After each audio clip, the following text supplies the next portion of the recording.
C'est bien, c'est bien.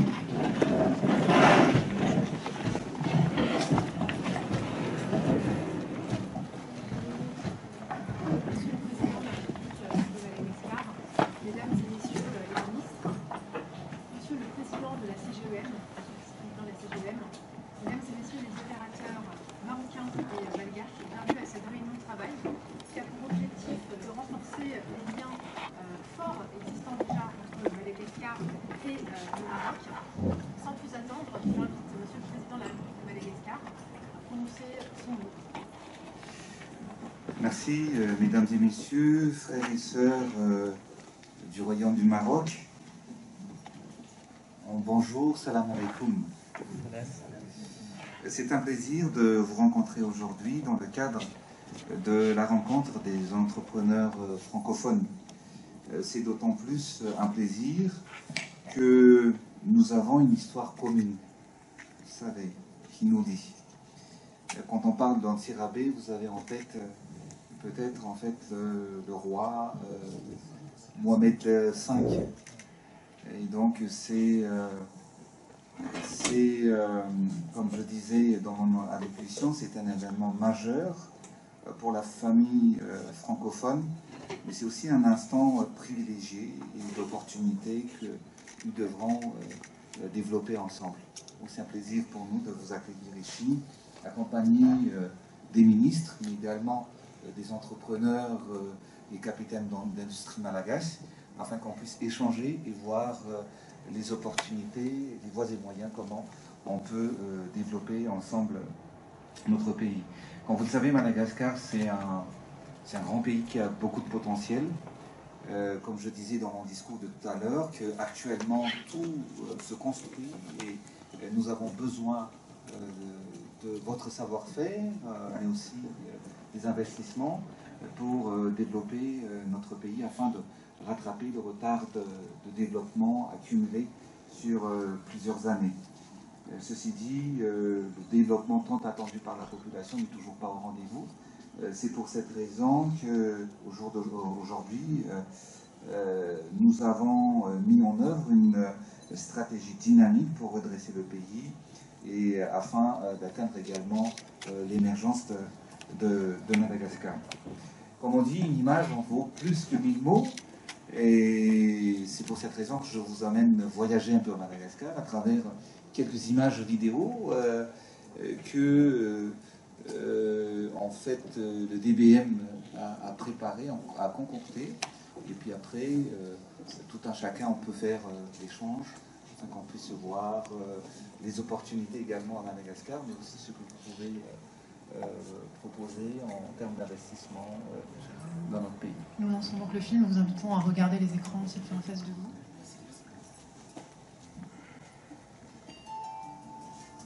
Bâtir une nation émergente, dotée d'une croissance économique forte et accélérée, telle est la vision du président Ange Razouel qui se réalise à travers le plan Émergence de Madagascar. Sous son leadership, Ce plan vise une croissance intensive et inclusive soutenue par les ressources propres internes de Madagascar et les investissements directs étrangers. Grâce à des investissements durables et responsables, en phase avec les ODD, le développement des secteurs clés de l'économie aura un impact positif sur le niveau de vie des populations. Investissez à Madagascar, une île aux potentialités économiques prometteuses, une terre d'une beauté naturelle sans égale.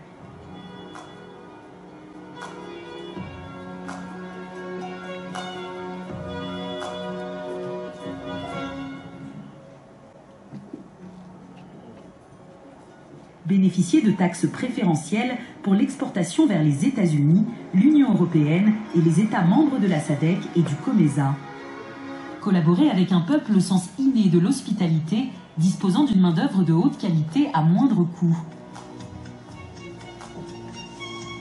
Bénéficier de coûts de facteurs compétitifs au carrefour de l'Asie et de l'Afrique. Madagascar est la référence mondiale du marché de la vanille, du litchi, des crevettes bio label rouge et du saphir. Elle est aussi le leader en Afrique subsaharienne en matière d'exportation de textiles vers l'Europe et est le seul pays producteur de caviar en Afrique. La grande île vous offre un vaste espace de croissance aux multiples opportunités d'investissement.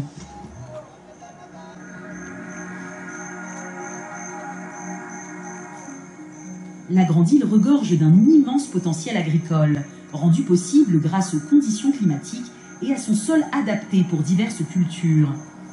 Madagascar est à la pointe de l'agriculture bio, avec plus de 327 entreprises certifiées, plus de 22 000 producteurs et 150 000 hectares de terres certifiées biologiques. Madagascar a enregistré 110 millions d'euros de chiffre d'affaires en 2019.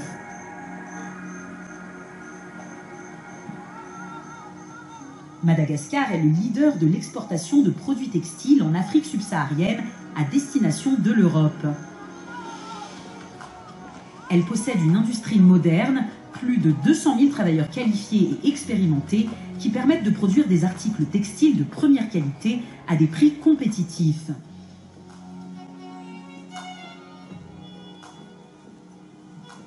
Avec la connexion Internet à large bande la plus rapide en Afrique, le secteur malgache des TIC est aujourd'hui en plein essor. Avec une croissance moyenne de plus de 44% de 2017 à 2019. Profitez d'un coût d'investissement attractif grâce à un régime franc qui exonère de droits de douane et de taxes pendant 2 ans, d'infrastructures modernes disponibles dans plusieurs villes de Madagascar, de travailleurs jeunes et qualifiés qui maîtrisent parfaitement le français et l'anglais à un coût compétitif. À Madagascar, rejoignez un milieu des affaires dynamique et bénéficiez d'incitations qui garantissent des taxes pouvant aller jusqu'à 0% sur les 15 premières années, ainsi que des mesures préférentielles pour les investissements excédant les 17 millions de dollars américains. Le gouvernement apporte aussi un fort soutien au secteur privé par la mise en place d'un cadre légal avantageux et des réformes facilitant les investissements qui profitent aussi bien aux PME-PMI qu'aux grands investissements. L'extension des ports maritimes, des aéroports internationaux, des infrastructures routières, ainsi que la mise en place de zones d'investissement spécifiques sont en cours à travers le pays, ouvrant la voie à un développement économique durable. Investissez à Madagascar, le hub stratégique pour vos affaires. Simplifying Business.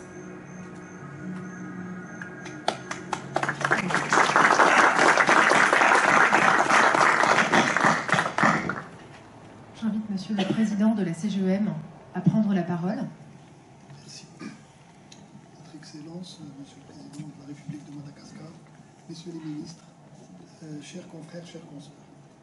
Au nom de tous les membres de la délégation marocaine qui m'accompagnent, je tiens à exprimer à Votre Excellence mes sincères remerciements pour cette audience. On n'entend pas ? Le micro n'est pas... Le micro n'est pas déclenché.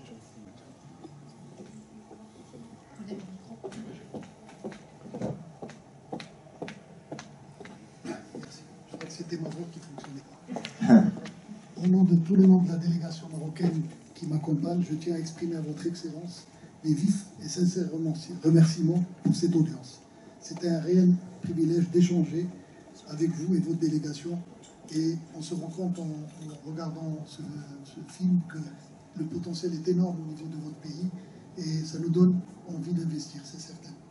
Le secteur privé marocain est représenté à cette rencontre par plusieurs personnes de différents secteurs. Je vous les présente. M. Mehdi Tiazi, qui est vice-président général de la CGM. M.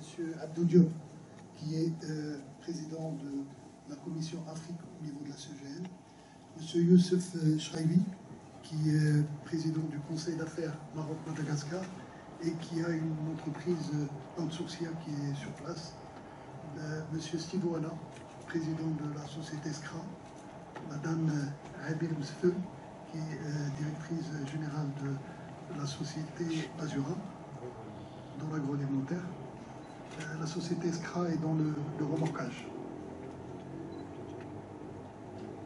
Et donc, Monsieur Mohamed Amin Ajoui, qui est directeur général de la SAS, qui va présenter tout à l'heure sa société.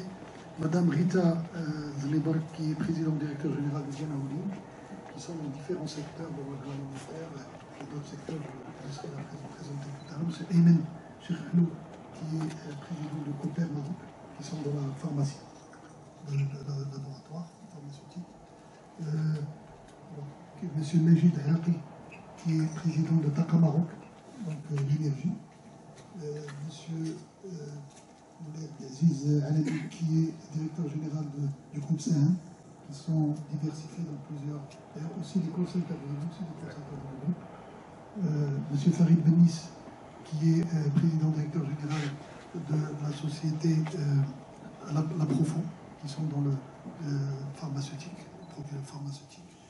Et Madame Zine Dressi d'Abadoc, qui est là, voilà, exactement. C'est une start-up. Est-ce que j'ai oublié quelqu'un? Parce que j'ai présenté tous les gens qui m'accompagnent. J'aimerais vous présenter à mon tour un petit film qui présente la CGM en quelques minutes, et je reprendrai si vous permettez.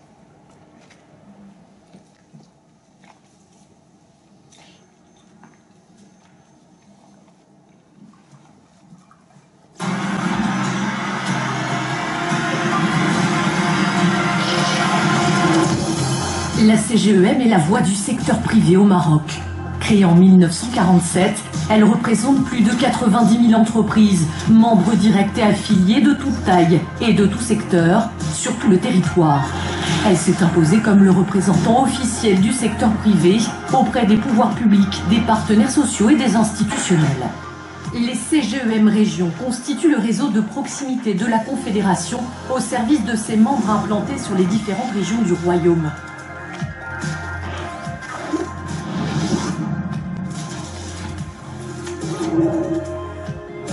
La CGEM fait entendre la voix du secteur privé, notamment à travers la plateforme de travail CGEM Gouvernement, son groupe parlementaire au sein de la Chambre des conseillers, le dialogue social tripartite gouvernement CGEM syndicat et ses échanges permanents avec les différentes instances constitutionnelles. Elle siège au conseil d'administration de plus de 50 organismes nationaux. Elle est aujourd'hui un interlocuteur privilégié des institutions internationales au Maroc. La CGEM contribue à la valorisation du rôle de l'entreprise dans le développement économique et social de notre pays et s'engage à améliorer l'environnement des affaires et de l'investissement en étroite collaboration avec les pouvoirs publics et les acteurs institutionnels.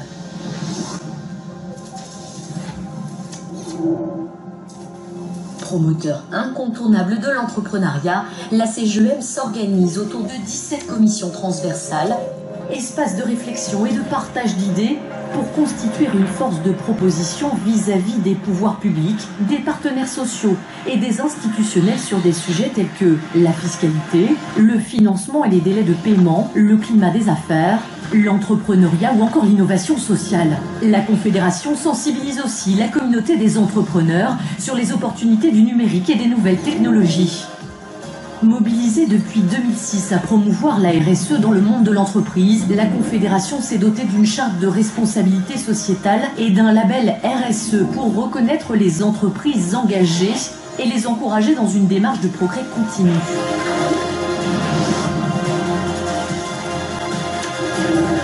À l'international, la Confédération œuvre pour la promotion et l'ouverture de l'entreprise marocaine. Elle offre ainsi aux entreprises l'occasion de prospecter de nouveaux marchés à travers ses conseils d'affaires et plus de 100 visites d'affaires et forums économiques bilatéraux organisés chaque année aussi bien au Maroc qu'à l'étranger. Elle participe à la valorisation de l'image extérieure du pays et contribue à la promotion de la destination Maroc en tant que hub vers l'Afrique.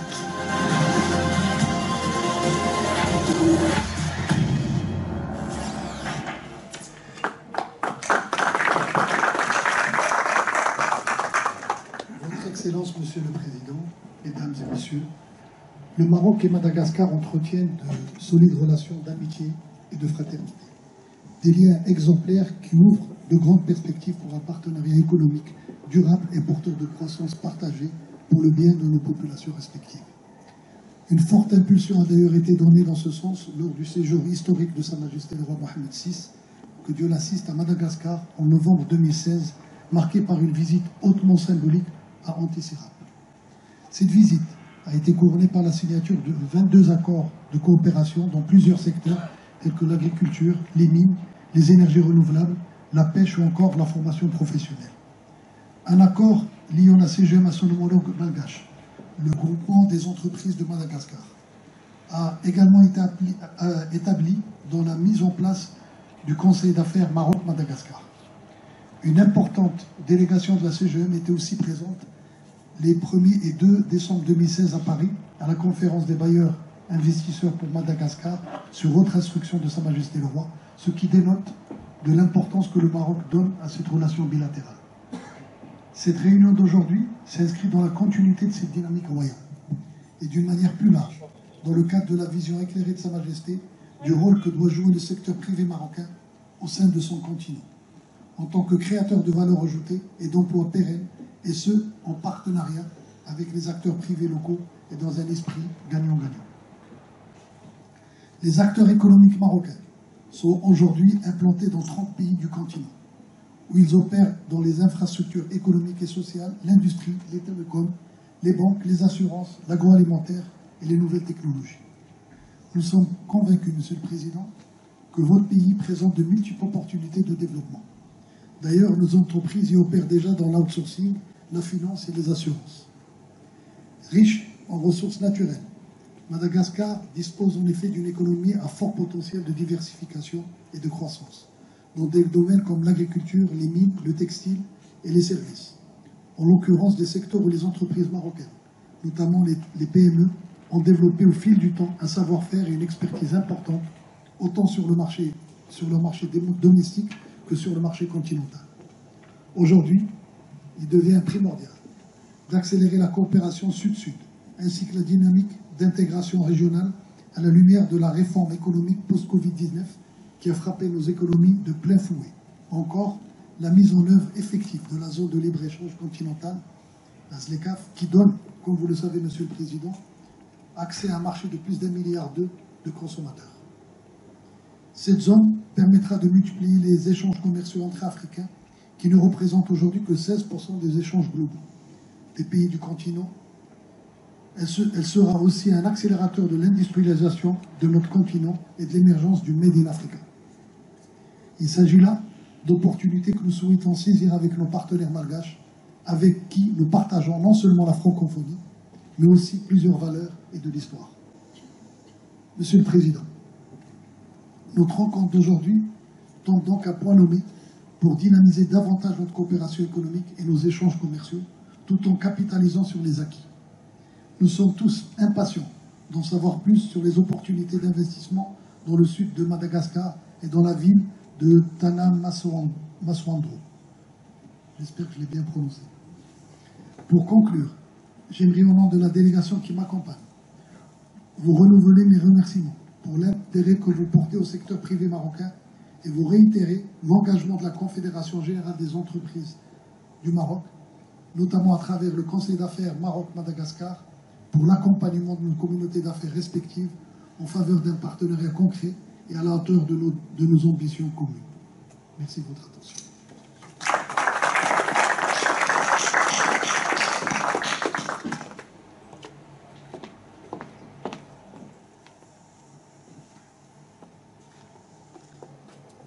Monsieur le Président de la République, Messieurs, Mesdames les ministres, chers confrères, chers collègues, je voudrais à mon tour vous remercier, Monsieur le Président, pour l'intérêt que vous portez à notre secteur privé et à notre patronat.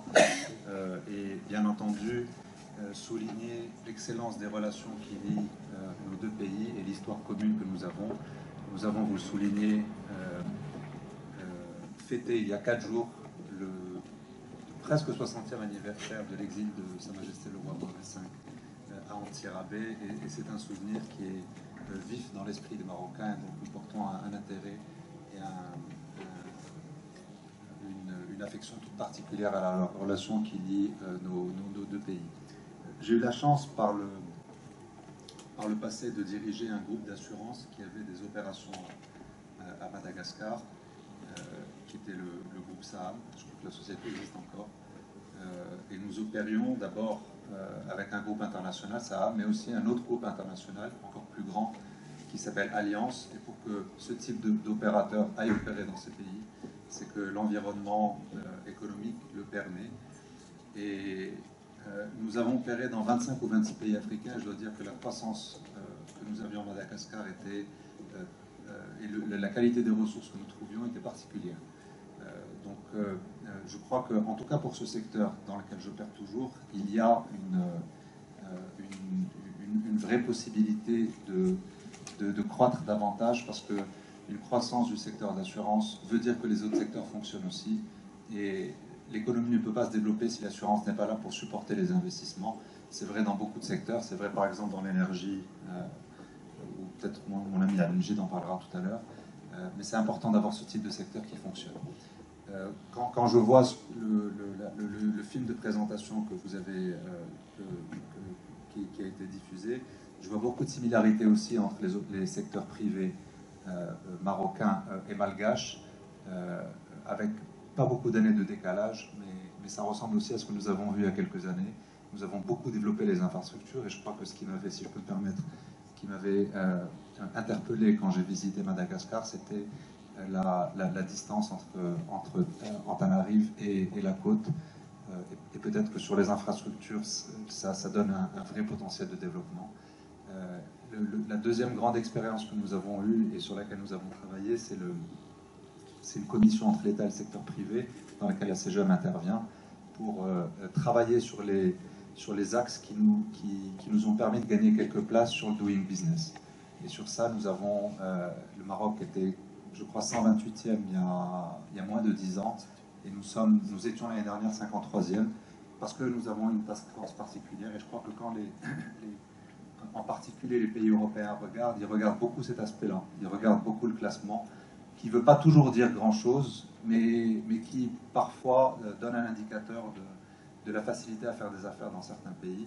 Je crois que sur ça, on a une belle expérience à la CGM, qu'on serait bien entendu ravis de partager avec vous. En tout cas, moi j'ai gardé de Madagascar un souvenir incroyable d'une ville, d'un pays avec des ressources naturelles et un potentiel sur le tourisme absolument incroyable.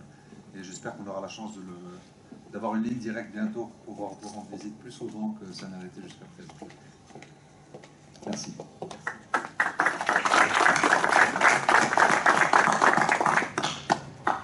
Merci, Monsieur le Président. Encore une fois, on vous remercie de nous avoir accordé cette audience. On est ravis de pouvoir vous rencontrer avec votre délégation. Je m'appelle Youssef Shraibi. J'ai été chargé par la CGM de gérer en fait le club d'affaires Maroc-Madagascar, et donc de développer les relations entre nos deux pays au niveau du secteur privé. Moi, c'est un pays que j'aime beaucoup. J'ai investi personnellement. Je me suis installé en 2016. Donc ça fait avec 2 opérations, une première d'acquisition d'un acteur présent, et puis de développement en propre par la suite d'autres sites de production. Donc on est dans les métiers de l'outsourcing. Alors j'ai vu les opportunités d'affaires que vous développiez en fait, et les ouvrages que vous avez partagés avec nous. C'est vrai qu'on parle beaucoup d'énergie, des mines, de la pêche, mais peut-être pas suffisamment du potentiel énorme qui existe au niveau des ressources humaines que vous avez. En termes de qualité, de productivité, je vois que nous, on a des clients qui sont très exigeants, et on arrive avec nos collaborateurs en Madagascar à avoir des niveaux très similaires à ceux qu'on peut avoir au Maroc. Et ce qu'il faut voir, c'est qu'on n'est pas du tout dans une logique de compétition entre les deux pays. C'est pas plus qu'on s'intéresse plus à Madagascar aujourd'hui, mais qu'il y a une véritable complémentarité. C'est-à-dire qu'on va avoir, en fonction des demandes des clients, pouvoir développer plus une expertise à Madagascar ou au Maroc, avec une très forte complémentarité, notamment au niveau des ressources humaines et de la formation. Et donc on arrive aujourd'hui à travailler sur des programmes où on va avoir une partie de la production gérée en France, une autre partie au Maroc, une autre partie à Madagascar, qui sont vraiment des destinations qui sont très complémentaires. Vous avez mentionné tout à l'heure les efforts qui ont été faits au niveau de la qualité de la bande passante et d'Internet, c'est fondamental et ça a été un vrai point d'inflexion. Il reste des efforts à faire au niveau de la compétitivité de cette offre télécom, puisque ça reste un élément important pour pouvoir donner encore plus de compétitivité à l'île dans ce domaine. Au niveau des ressources humaines, ce qu'il faut savoir aussi, et je vous le mentionne, c'est qu'on a effectivement pendant plusieurs années bénéficié de facilités en termes de recrutement, mais on commence à avoir également un bassin d'emploi qui devient un petit peu tendu, comme ce qu'on peut rencontrer au Maroc, donc avec un peu plus de turnover, des salaires qui commencent à augmenter, et surtout dans certaines expertises, un peu moins de ressources, notamment pour de l'IT, du développement informatique, etc. On commence à avoir des problématiques en termes de recrutement également, d'où l'intérêt, comme ce qu'on a pu faire également au Maroc, puisqu'on rencontre les mêmes problématiques, d'investir beaucoup en termes de formation de ce type de profils qui sont très recherchés, aussi bien en France, au Maroc qu'à Madagascar. Et on voit que le potentiel est énorme, c'est une vraie autoroute d'opportunités dans tous les métiers de service à valeur ajoutée.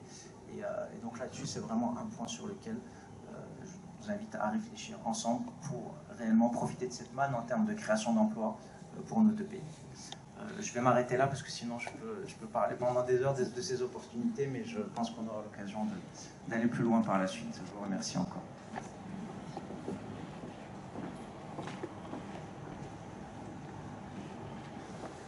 Bonjour, Monsieur le Président de la République, Madame, Messieurs les ministres.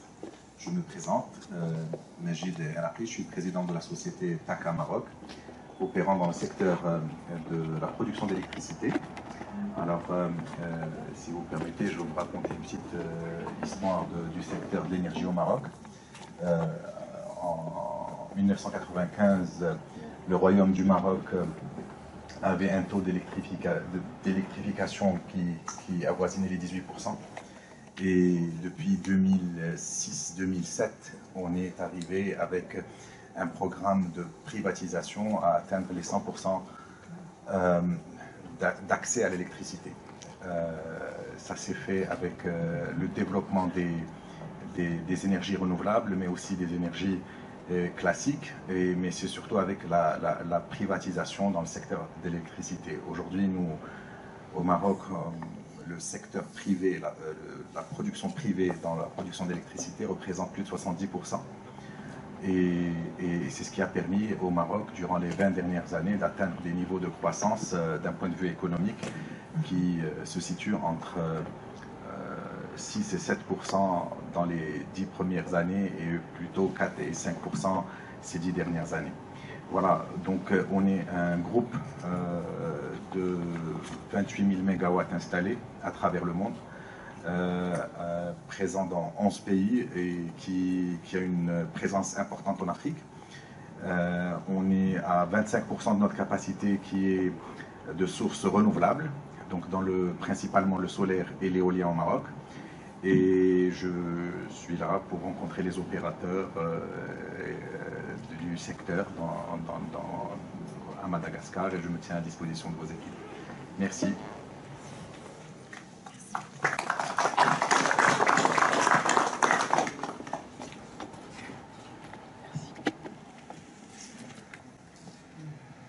pouvez parler directement dans le micro. Oui, Votre Excellence, bonjour. Ayman Cherhlou, je suis au niveau de la Fédération de l'industrie pharmaceutique, de la CGM, et également en charge de Cooper Pharma. Nous sommes un groupe industriel dans l'industrie pharmaceutique depuis 1933 et nous opérons 9 usines pharmaceutiques, et majoritairement en Afrique. Nous ouvrons bientôt à Kigali la première usine pharmaceutique, ainsi qu'à Abidjan, 3 points de partage, si je peux me permettre d'expérience, et demain peut-être d'ouverture et d'échange entre nos deux pays sur ce domaine qui est assez pivotal, qui est la santé. On ne peut pas se développer, c'est assez basique, si on n'est pas en bonne santé, à moins de défier tout ce qui s'est passé dans les autres pays qui ont eu des take-off économiques. Le premier point de partage concerne la fabrication locale, donc la localisation, sujet dont on parle depuis longtemps en Afrique, mais ô combien d'actualité, vu le contexte Covid, qui même dans des pays dits régulés, ayant délocalisé vers d'autres pays, se retrouvent mis à mal du fait de ça. Et l'expérience du Maroc à ce niveau-là, c'est que près de 80% de notre consommation en médicaments est fabriquée localement, sous une normalisation européenne. Nous sommes zone Europe. Et ça, c'est vraiment un actif important que d'ailleurs Feu Sa Majesté Mohamed V avait instauré au lendemain de l'indépendance. Il y a de la vision, il y a du temps long à ce niveau-là, mais les jalons sont apposés assez tôt. Et nous serions heureux en tant qu'industrie pharmaceutique ou société et d'autres ici présentes à partager cette expérience. Le point 2, c'est que l'accès à la santé s'accompagne d'une approche holistique, aussi bien sur le médicament que sur le service à la santé. Donc dans le médicament, vous avez la fabrication, mais également la distribution. Mettre en place un système de fabrication du jour au lendemain prend du temps. En revanche, gérer la supply chain et la logistique pharmaceutique, ça c'est des choses aussi très très importantes que l'on met en place dans d'autres pays africains. Le troisième point, et vous avez une grande chance, c'est toute la biodiversité et la richesse de la flore malgache. Et d'ailleurs, avec un grand groupe canadien, professeur Ledoux, nous sommes sur certaines réflexions par rapport à certains actifs, enfin certains produits des forêts. Donc voilà, nous serions heureux en tant qu'industrie marocaine, secteur pharmaceutique marocain, de partager toute expérience avec vous. Merci.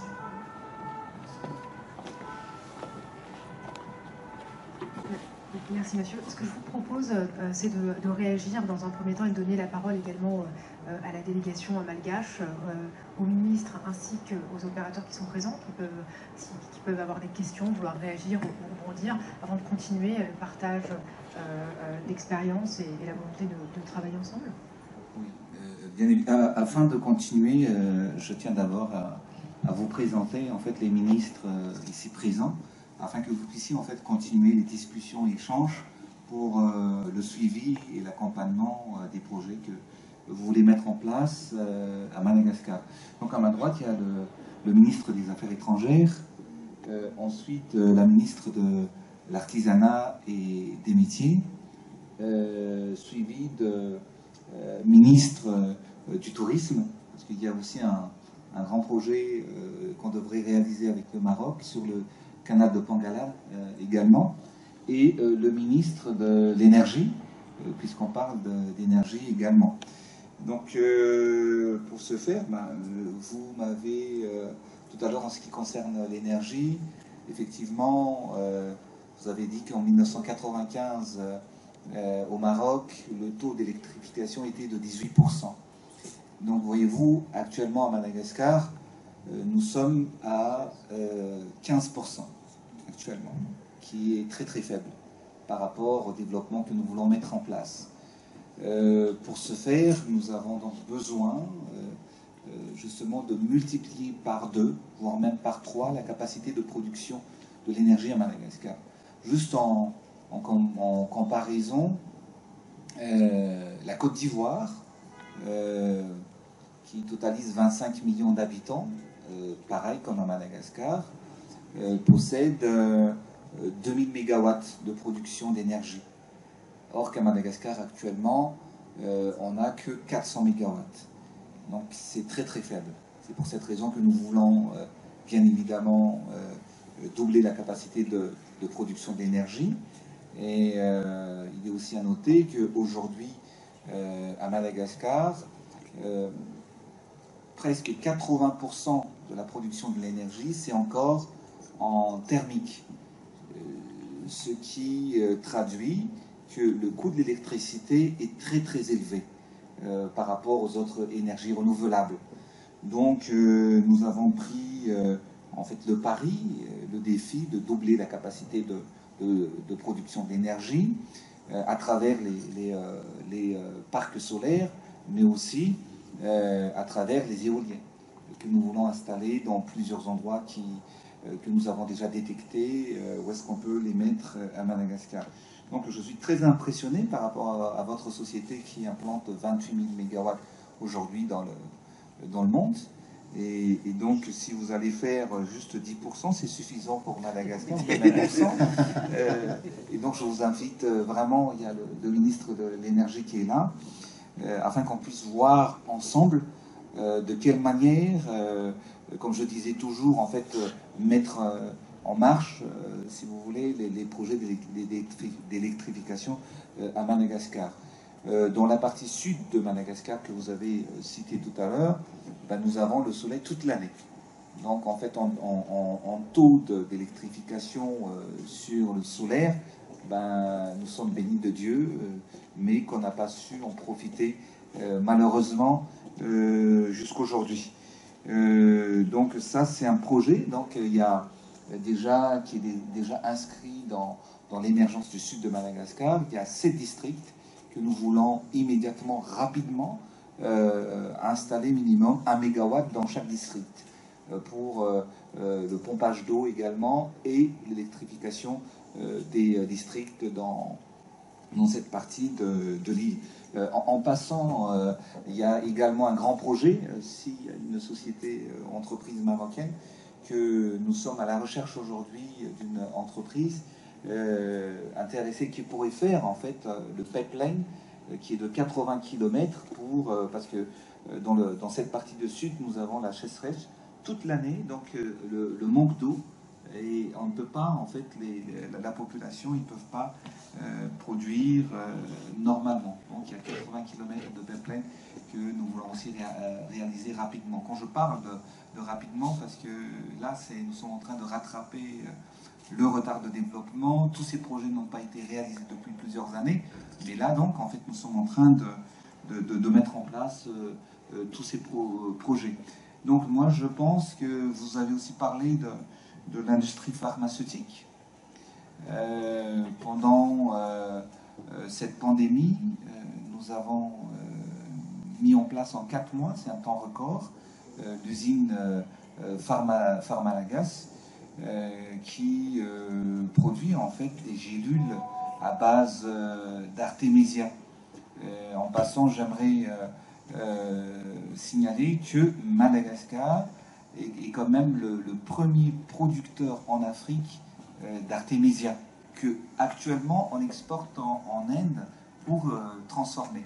Mais actuellement, nous sommes donc, on a mis en place Pharmalagas. Et d'ailleurs, notre objectif, c'est, vous savez, avec 25 millions d'habitants, on a beaucoup de demandes et de besoins en médicaments. Et nous sommes à la recherche d'un partenariat aujourd'hui dans le domaine pour pouvoir rentrer dans le capital de Pharmalagas et étendre également, parce que notre objectif, c'est que d'ici 2023, les médicaments dont les Malagasy ont besoin devront être produits à Madagascar même. Nous avons beaucoup les matières premières, nous les avons, mais c'est le savoir-faire qu'il faut renforcer et le partenariat. Pour ce faire, je vous invite peut-être à regarder en fait l'usine Pharmalagas, que je tiens à dire, c'est que ça respecte les normes internationales et vous allez voir par vous-même ce que nous avons pu réaliser. On me surnomme TGV, puisque je suis quelqu'un qui travaille très très rapidement, quand on sait oui, c'est oui. Et puis là donc on souhaiterait, si, vu votre expérience, c'est mieux que vous avez cité tout à l'heure ce que votre entreprise est en train de faire sur le continent. Et voilà, je vous invite à regarder ce film, et si l'occasion se présente et l'opportunité également, on peut voir de quelle manière, de quelle façon travailler avec votre société pour étendre également cette société pharmaceutique à Madagascar.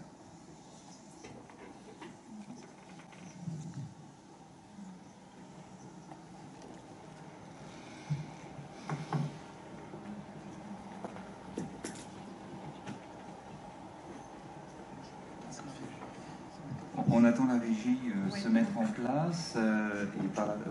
Je vous propose de peut-être poursuivre les échanges et le temps de lancer la vidéo.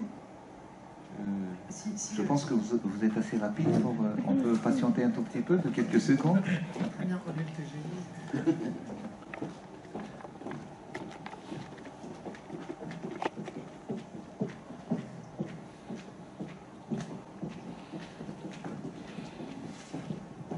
Bon, sinon, on peut poursuivre, en fait, peut-être le débat. Je pense que du côté malagasy, parce que là, en fait, il faudrait échanger. Ce serait aussi l'occasion, peut-être pour les industriels malagasy aussi, d'investir au Maroc. C'est-à-dire, en fait, il faudrait voir.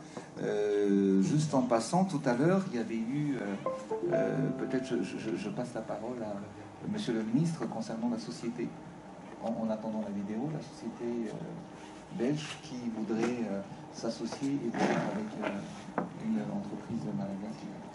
Oui, tout à l'heure nous avons, merci Monsieur le Président, tout à l'heure nous avons effectivement rencontré un certain nombre d'entreprises de Wallonie en Belgique. Et il y a une entreprise qui effectivement est intéressée à faire son hub de fabrication, distribution de chocolat à Madagascar. Et l'exemple qui a été pris, c'est qu'effectivement, le fait de... Cette entreprise est également grande cliente de grands distributeurs, Walmart, Costco aux États-Unis d'Amérique, Carrefour en France et d'autres distributeurs de par le monde. L'idée qui a été émise par le président de la République, c'est qu'effectivement, il peut y avoir un hub de fabrication à Madagascar avec des partenaires malagasy. Et je sais qu'ici, notamment Naïma et d'autres, Shahin Kassam Chenaï, qui sont dans le chocolat, seront intéressés. D'autres industriels également. L'idée, c'est de profiter des fèves de cacao de Madagascar, qui sont d'une excellente qualité, de les transformer à Madagascar et ensuite effectivement de faire l'objet d'un hub pour une distribution en Afrique en général et peut-être plus particulièrement en Afrique australe, d'autant que, comme l'a rappelé le président de la République tout à l'heure, Madagascar est membre de 3 grandes organisations internationales que sont la SADC, la COMESA et la Commission de l'océan Indien. Et lorsque l'on est membre de ces organisations internationales, il n'y a pas de droit de douane entre ces pays. Cela concerne à peu près une 50aine de pays, tant en Afrique que dans l'océan Indien. Donc l'idée pour nos frères marocains qui sont intéressés à investir à Madagascar, notamment dans le domaine industriel, qui est une des grandes priorités du chef de l'État, dans le cadre de ces DELRAN, qui sont des engagements qui ont été pris par le président de la République, les investissements industriels à Madagascar, et notamment dans ce domaine-là, mais pas uniquement dans ce domaine-là, peuvent être particulièrement intéressants, dans la mesure où il y a également, de notre côté, de la part de nos parlementaires, un certain nombre de facilités qui peuvent être octroyées à des investissements industriels, et notamment, je pense évidemment, à des facilités fiscales à Madagascar. Nous avons un certain nombre, mes collègues vous en parleront beaucoup plus savamment que moi, nous avons un certain nombre d'opportunités, notamment, j'ai remarqué effectivement dans l'agroalimentaire. Monsieur, vous avez parlé de la pharmacie. Effectivement, nous avons une immense pharmacopée. Nous avons des plantes qui sont endémiques à Madagascar. Nous avons une immense qualité de connaissances, jusque et y compris chez nos paysans les plus pauvres, qui, eux, malheureusement, n'ont pas accès, comme nos frères marocains, aux médicaments qui sont fabriqués au Maroc, mais ils se soignent eux-mêmes avec naturellement beaucoup de succès. Nous avons des plantes adaptées à telle ou telle maladie ou à tel choc de la vie courante. Donc l'idée pour nous, et dans le cadre des engagements du président de la République, tel qu'il vous a présenté tout à l'heure, c'est de justement susciter un certain nombre d'intérêts de la part de nos frères marocains pour s'installer à Madagascar. Et naturellement, moi j'ai des relations extrêmement personnelles avec votre ambassadeur à Madagascar, et je sais que l'ambassadeur et nous, c'est-à-dire au sein du gouvernement, nous ferons toute possibilité, y compris dans le cadre, monsieur, de ce centre d'affaires, de ce club d'affaires, et puis beaucoup plus largement d'ailleurs dans le cadre de la coopération bilatérale, puisque notamment s'agissant du canal des Pangalan, qui mesure quand même 1000 km, il y a eu des discussions qui ont été entamées, mais malheureusement elles sont en jachère aujourd'hui, et je crois que les relations entre le Royaume du Maroc et la République de Madagascar vont s'enrichir de ce point de vue-là, c'est-à-dire la mise en œuvre véritablement de cette coopération bilatérale, parce que le Maroc est demandeur et Madagascar également est demandeur, et peut-être, Monsieur le Président, trahirais-je un secret, mais je vais peut-être le trahir, nous pensons très très rapidement installer une ambassade à Madagascar, à Rabat, pour avoir une certaine homothétie entre le Royaume du Maroc et Madagascar. En tout cas, je sais que les autorités marocaines et la Cour sont extrêmement favorables au fait que Madagascar est une véritable représentation diplomatique, parce que, comme vous le savez, y compris au niveau politique, nous avons pris nos responsabilités et nous soutenons évidemment le Maroc. Merci, monsieur le ministre des Affaires étrangères. Je vous propose de regarder un court film de présentation de l'entreprise Pharmalagas, qui, comme le président l'a mentionné, a été construite et lancée en 4 mois à Madagascar. Et la première usine qui permettra...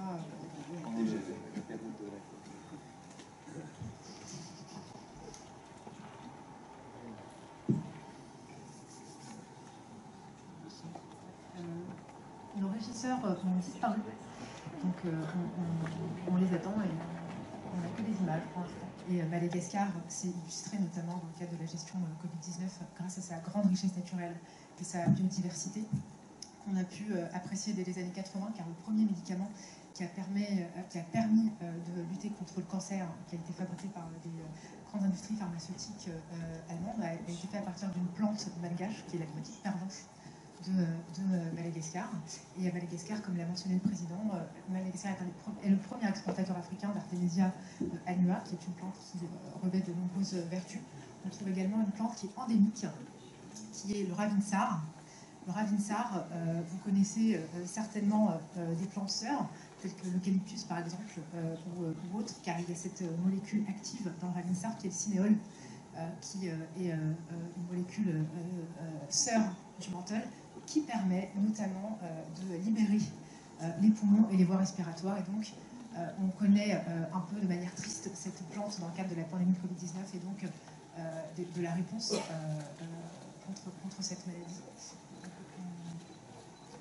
Donc cette entreprise, cette usine pharmaceutique a pour objectif à la fois de permettre au pays d'atteindre son autonomie médicamenteuse, mais aussi une fierté africaine.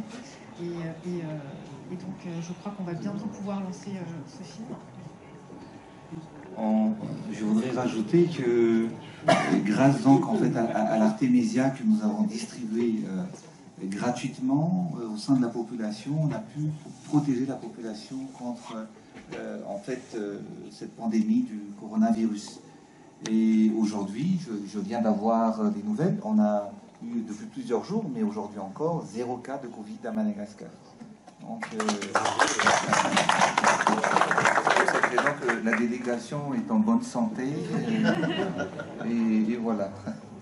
Et se permet d'enlever le masque. En tout cas, c'est grâce à cette usine, on peut produire plus de 15 000 gélules par minute. Et Madagascar a, en plus de Pharmalagassi, inauguré son premier laboratoire épidémiologique qui s'appelle LA2M, qui est le premier laboratoire qui permet de dépister en fait toutes les plus grandes maladies épidémiologiques, donc à savoir la tuberculose, le sida, le paludisme. C'est une première en Afrique, car le seul pays qui dispose aujourd'hui d'infrastructures similaires, c'est le Sénégal, et c'est dans le cadre d'un partenariat avec l'Institut Pasteur. Et donc Madagascar, fort de sa coopération, notamment avec la Corée du Sud, a permis à s'élancer dans ce défi en pleine crise de Covid-19. Voilà.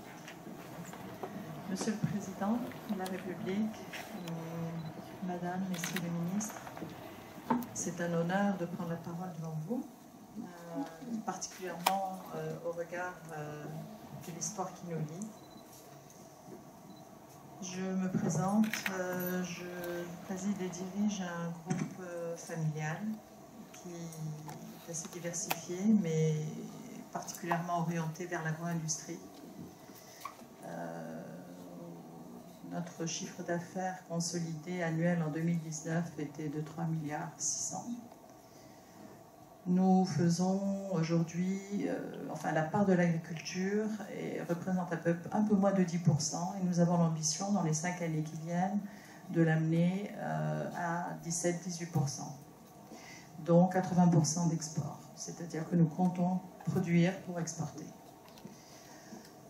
Nous envisageons bien entendu, pour capter la valeur, d'aller vers la transformation de nos produits agricoles. Nous sommes déjà producteurs d'huile d'olive que nous exportons quasiment exclusivement sur les États-Unis, en vrac, malheureusement. Nous sommes aussi dans la provende et la production de poussins d'un jour. Nous représentons 2 souches, la souche Loman et la souche Oren. Nous sommes bottleurs de Coca-Cola pour le Nord et l'Oriental, producteurs de fruits rouges en partenariat avec Friscols, et producteurs d'agrumes dans la région de Berkane. Et nous venons de lancer une campagne d'agrégation qui correspond aux orientations du plan Green Generation, qui a pris la relève du plan Maroc Vert. Nous sommes également de grands producteurs de vin. Je dirais que nous sommes historiquement de grands producteurs de vin. Nous continuons de l'être au Maroc avec la première appellation Château. Et voilà, j'ai compris que vous aviez de très belles infrastructures débutantes, mais très belles, très incitatives. Vous aviez une démarche d'inclusion, en tout cas du Maroc. Et je me réserve de pouvoir rebondir sur ce que nous pourrions vous offrir et que vous pourriez nous offrir. Merci. Excusez-moi, madame, c'était 3,6 milliards dirhams ou euros? Dirhams. Oui, consolidé. 360 milliards d'euros. 330 millions.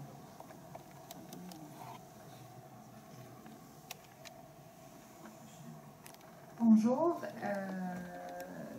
Monsieur le Président de la République, Excellence, Monsieur le Président de la CGEM, chers collègues. Je suis Adèle Moussifel, je suis directrice générale adjointe du groupe Azura. Azura est le premier groupe pourvoyeur de tomates sur le marché de l'Union européenne. Nous faisons un chiffre d'affaires exclusivement sur le marché européen d'à peu près 350 millions d'euros. Donc nous sommes un produit agricole à 100%. Nous avons d'autres produits. Nous sommes également dans l'aquaculture, mais on va dire que le vaisseau amiral du groupe, c'est la tomate et la tomate cerise. Je sais que l'agriculture représente à peu près 20% du PIB malgache.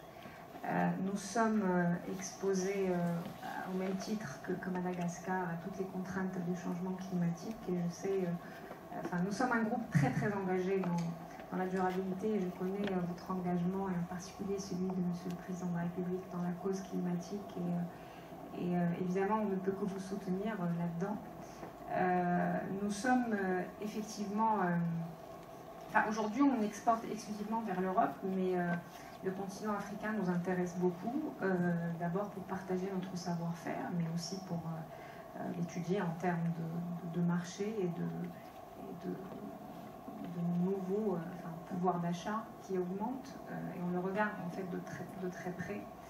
Et nous sommes également en fait prêts à partager l'expérience que nous avons accumulée après plus de 30 ans de notre groupe, que ce soit dans le domaine agricole ou dans le domaine de l'aquaculture, puisque nous sommes pionniers au Maroc en termes de projets aquacoles dans le sud du Maroc, en particulier à Dakhla, où en fait nous avons un groupe qui est totalement intégré de la phase recherche et développement qui nous a pris quelques années jusqu'à la phase commercialisation, encore en Europe, évidemment vu la proximité et vu la demande, tout simplement.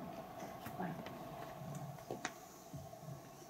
Merci. En tout cas, je vous félicite en fait, pour votre espoir également, parce que quand vous parlez de tomates, quand vous dites qu'ils représentent 350 millions d'euros rien que pour l'exportation des tomates, c'est énorme comme chiffre, à mon avis. Et Madagascar, nous sommes prêts à vous accueillir également, parce que le potentiel est là. C'est quoi aujourd'hui l'atout de Madagascar? C'est que nous avons des millions d'hectares de terres fertiles que nous pouvons utiliser exactement. Il faut regarder le marché, pas seulement sur le continent africain, mais aussi des îles voisines. Parce qu'il y a La Réunion qui est à 1h30 de vol, l'île Maurice qui a 1h45 de vol, et la plupart en fait de ces îles voisines exportent justement les fruits, les légumes et les cultures maraîchères justement pour alimenter la population. Ce qui manque, c'est le savoir-faire, c'est la qualité, puisque nous avons déjà eu des accords avec l'île Maurice par exemple. Ils sont à 1 million. L'île Maurice, c'est 1 500 000 habitants, mais 1 500 000 également de touristes chaque année. Donc il y a beaucoup de potentiel et d'échanges dans la région. Et ce qu'on venait de dire tout à l'heure également, c'est que Madagascar est membre en fait, de la COMESA, de la SADC également. Donc tous les produits venant de Madagascar, il n'y a pas de taxes envers ces pays dont Madagascar est membre.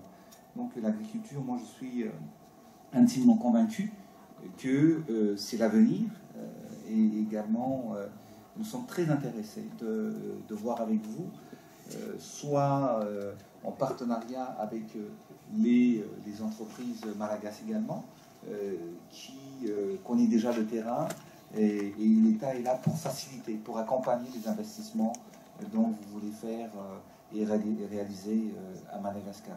Et c'est pareil aussi dans tous les domaines que vous avez cités tout à l'heure, madame, dans vos activités.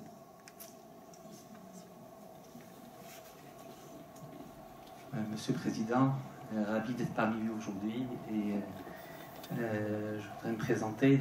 Je m'appelle Mohamed Amin Nejrou, je suis directeur général de la Société d'aménagement Znesa. C'est une société d'aménagement d'un territoire d'à peu près 2000 hectares qui est mitoyen à Casablanca. Casablanca est un capital économique, 30% du PIB. Et j'appartiens à un groupe qui s'appelle la Caisse des Dépôts de Gestion, qui est plus important groupe étatique financier du Royaume. Je voudrais, peut-être avant d'expliquer très brièvement ce que nous pouvons apporter mutuellement, faire un petit rappel, ça a été dit par le président, un petit rappel historique. Vous savez que les relations au Maroc, en tout cas traditionnellement, les relations entre deux êtres humains, quand ils rampent un repas ensemble, c'est la meilleure manière de devenir frères et la meilleure manière de collaborer. Et Feu Mohamed V, qui est notre roi, Mohamed V, il rampait le jeûne avec les Malgaches pendant ses années d'exil. Tous les jours, il dirigeait la prière de vendredi, et il faisait le prêche de vendredi. Donc avec ça, je crois que c'est une page d'histoire qui est très importante, qui rappelle un peu toutes les relations ancestrales et toutes les relations d'amitié et de fraternité qui lient nos deux groupes. Alors pour revenir un peu à l'urbanisme, j'ai expliqué tout à l'heure dans ma présentation lors de l'ouverture du forum que faire une ville nouvelle ou faire un territoire nouveau ne doit pas tomber dans la duplication aveugle d'un type de projet. C'est pour ça qu'avec le projet de Znasa que nous faisons, c'est une éco-cité, qui a été également labellisée grâce à un référentiel que l'on a mis en place, et elle part du contexte du territoire malgache et produit ou conçoit un projet. De ce que je sais que dans votre campagne électorale, votre promesse électorale, vous avez ce que vous appelez la ville soleil, je crois que vous voulez réaliser. Donc ce projet-là, pour incuber un projet urbain, il faudrait entre 7 et 9 ans pour pouvoir l'incuber et le réfléchir. Donc là, le concept que nous avons mis en place, ou l'approche que nous avons mis en place, peut vous faire gagner beaucoup de temps en termes de réflexion, en termes de mise en œuvre de votre projet. Et donc aujourd'hui, nous vous proposons d'adhérer à une alliance, et une alliance que nous avons construite avec quelques pays africains, le Sénégal, le Bénin. Nous vous invitons à adhérer à cette alliance pour pouvoir bénéficier de cette expertise que nous nous offrons d'une part, et d'autre part, nous vous invitons peut-être une délégation malgache pourrait venir au Maroc et visiter un peu notre projet, voir comment nous l'avons conçu et quels sont les pas sur lesquels nous avons, surtout en ce qui concerne le foncier, parce que je sais que c'est un problème, un plan d'action de réinstallation qui pourrait également vous intéresser en tant que bagage par rapport aux projets sur lesquels vous travaillez aujourd'hui. Donc voilà l'axe de coopération, comment moi je le vois, et faire également de l'urbanisme, c'est multi-actif, donc il y a de la santé dedans, il y a de l'éducation, il y a du commerce, il y a de l'infrastructure, tout ça c'est important, et nous avons beaucoup de temps à vous faire gagner dans cette expertise-là, et nous serons ravis de vous accueillir. Merci. Merci. Vous avez parlé tout à l'heure, ainsi que M. le Président également, sur la nouvelle ville. Effectivement, nous avons un grand projet pour la création d'une nouvelle ville à Madagascar. Juste pour... j'aimerais vous résumer un peu. Antananarive, la capitale de Madagascar actuellement, la capitale a été créée pour 300 000 habitants.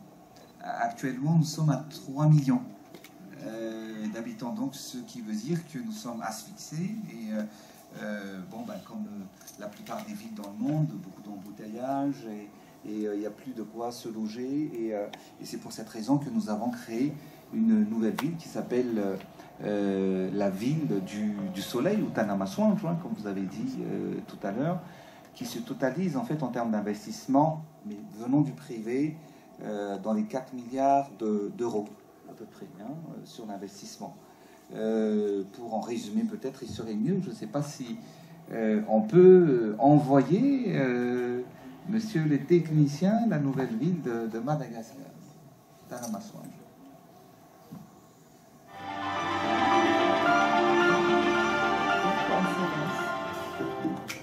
En tant que nouvelle ville, Tanamasouan sera régie par un statut de gouvernance spécifique, modèle pour le reste de la ville. La ville s'ouvrira également à l'international et réservera 45 hectares pour l'aménagement de centres de conférences internationales, parcs d'exposition et de grands événements. Une zone spécifique sera dédiée à la chancellerie, notamment pour les ambassades et organismes internationaux qui ont souvent du mal à trouver des emplacements adéquats.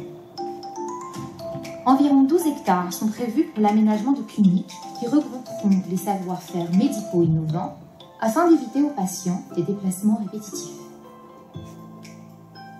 Le quart de la ville, soit 250 hectares, sera dédié aux activités de commerce et de services tout confondus. Elle contribuera ainsi à la création de 10 000 jeunes chefs d'entreprise qui créeront de l'emploi. Marché artisanal à capacité de plus de 1000 marchands extensibles selon les besoins. Banques, assurances, quincaillerie, véhicules d'occasion, night market. Zone dédiée à l'informatique et les technologies de haut niveau. La ville créera des opportunités d'entrepreneuriat, d'investissement et de développement d'activités multiples. des zones commerciales et centres commerciaux. Sur 1/10 de la ville, soit 100 hectares, seront réparties des zones industrielles pour les filières non polluantes. Les investissements y seront assurés et sécurisés. Les espaces résidentiels d'une capacité d'accueil de 100 000 résidents s'étendront sur plus de 200 hectares, soit 1/5 de la ville. 150 hectares de cette surface seront attribués à la construction de logements sociaux et intermédiaires, tenant en compte, bien sûr, les ménages à très faible revenu.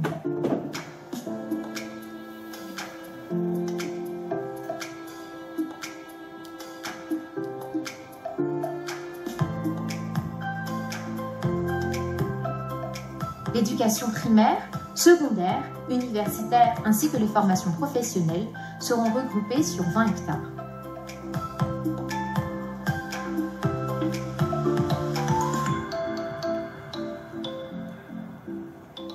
Les activités sportives ne seront pas en laisse. L'Académie nationale des sports de haut niveau sera hébergée par la nouvelle ville, aménagée sur une surface de 9 hectares.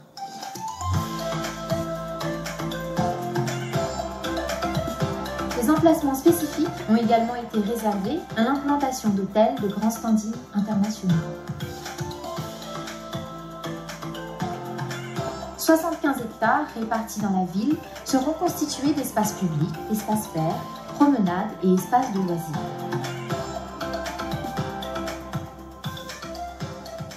La culture ainsi que les manifestations artistiques auront également une place importante. Après le temps de la réflexion, vient le temps de l'action. Tanamaswange transformera la capitale de Madagascar et sera la vitrine de l'océan Indien. Un projet symbolique qui sortira de terre cette année. Solution concrète et rapide, à la fois pour l'économie et la vie sociale du pays, Tanamaswange créera 100 000 emplois rien que pendant la phase de construction. Tanamaswange, un nouveau jour se lève sur Madagascar.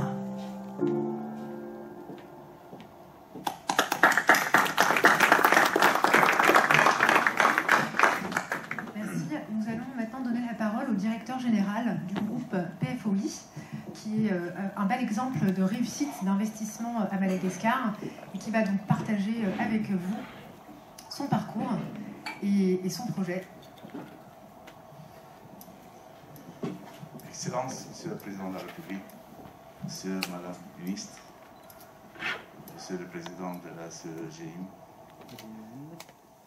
Monsieur, Mesdames, Messieurs.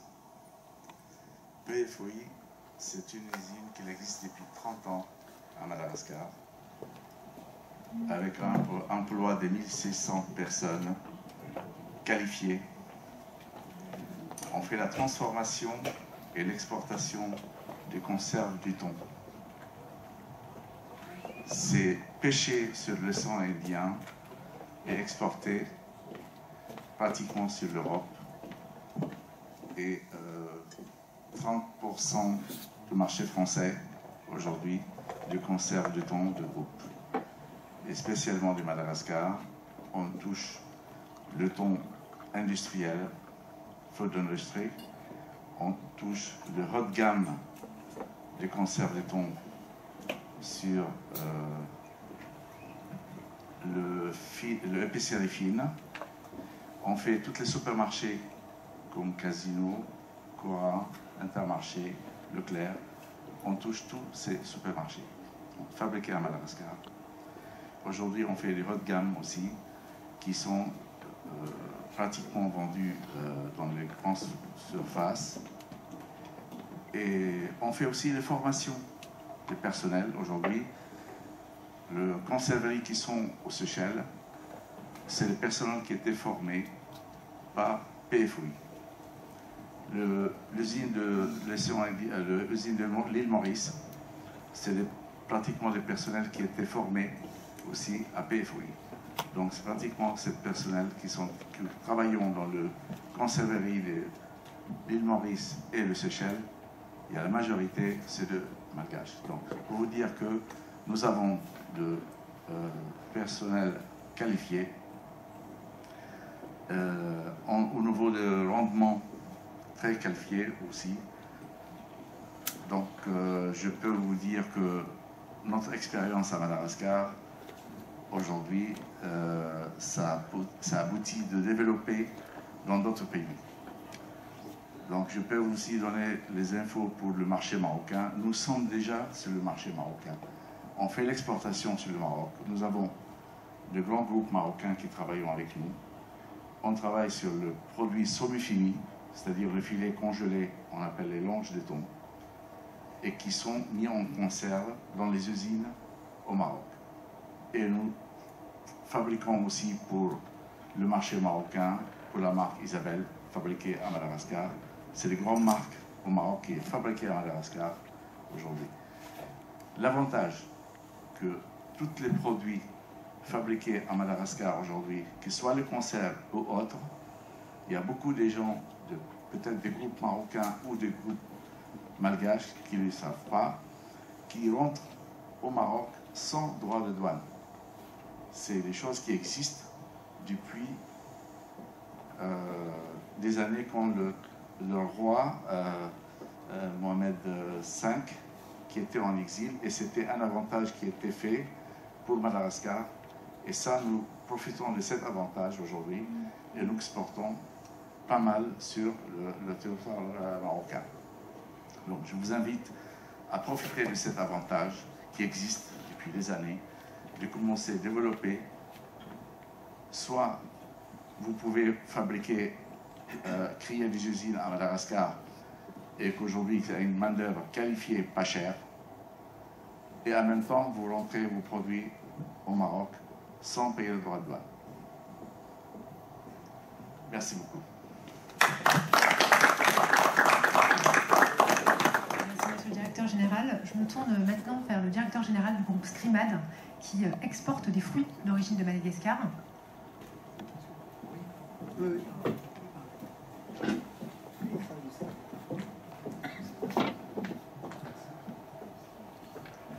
Excellence, Monsieur le Président de la République de Madagascar, Mesdames et Messieurs, on vous rend grâce et qualité, chers collègues opérateurs économiques marocains et malgaches. C'est une opportunité unique pour nous, grâce donc à l'initiative de notre Président et surtout de votre délégation au niveau du CGM, d'avoir cette rencontre assez particulière, très spécifique. Je pense qu'au-delà des relations fraternelles qui nous ont unis depuis, il faut que nous osons, comme on a dit, de jeter maintenant l'encre pour créer un nouveau départ entre le Maroc et Madagascar, et pour être à la conquête de plusieurs marchés au niveau régional et pourquoi pas au niveau international. Je me nomme Simon Rakoutraouf et je préside le groupe Scrimad, une société qui a à peu près 20 ans d'expérience derrière elle. Nous sommes surtout, je dirais, identifiés aujourd'hui pour l'exportation du litchi de Madagascar. Malheureusement, depuis le temps des temps, on a essayé de voir avec votre chancellerie à Madagascar la possibilité d'exporter ce produit qui est très prisé par beaucoup de pays, notamment les Européens, mais je dis ça, je lance ça, mais malheureusement nous n'avons pas pu trouver, je dirais, donc mettre en place ce tissu pour pouvoir exporter ce fruit magnifique qui singularise Madagascar. Au-delà de ça, nous sommes aussi dans les principaux épices de Madagascar. Je sais que le Maroc est demandeur. Notre idée, c'est que si aujourd'hui Madagascar exporte des produits bruts, l'idée c'est de créer un partenariat pour aller vers la création de valeur ajoutée au départ de Madagascar et conquérir aussi bien l'Afrique australe. Nous exportons également sur le Moyen-Orient à travers Dubaï et autres, mais je crois que nous pouvons voir ensemble cette possibilité. Au-delà de ça, comme vient de dire la présentatrice, à la demande justement de partenaires européens, nous avons créé à partir de 2014 une unité de transformation de fruits tropicaux en purée et jus. C'est un monde, comme vous le savez, je sais que le Maroc aujourd'hui se distingue par l'exportation de produits maraîchers. Nous, on est dans ce petit monde qui... on n'est pas plusieurs, mais par contre, notre volonté, la qualité du terroir de Madagascar nous a permis de se positionner aussi sur ce marché très sélectif. Donc, il y a des grains aujourd'hui qui sont dans le monde de tout ce qui est, je dirais, dans les spécialistes des goûts et de l'industrie agroalimentaire qui s'approvisionnent à Madagascar en purée et gelée. Donc il y a quelque chose à faire. Je sais que le Maroc est très reconnu en matière de produits maraîchers. Nous, par contre, c'est dans les fruits tropicaux. Et je pense que si on a une complémentarité, tout à fait. Donc on vous invite à venir et pour aller ensemble vers des marchés que nous pouvons voir ensemble. Et puis après, Madagascar aussi a cette singularité également d'être un pays producteur de référence dans le passé, je dirais malheureusement, mais qu'on essaie de retrouver aujourd'hui, tout ce qui est légumineuse. Je sais que l'Afrique en demande, que je parle de tous les, comme les black eyed beans, les red beans, haricots, pois du Cap, ça ce sont des...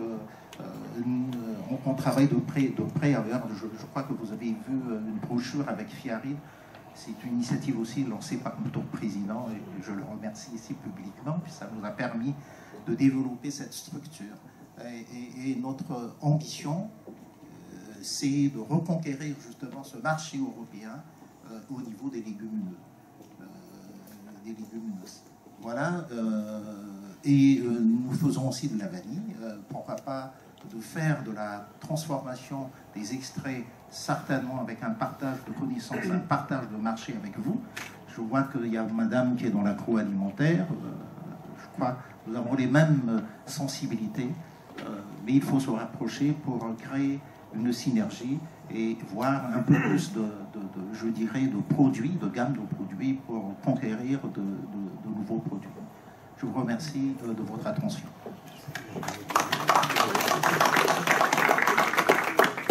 Justement, si vous le permettez, Monsieur le Président, je rebondis sur ce qu'a dit notre compatriote.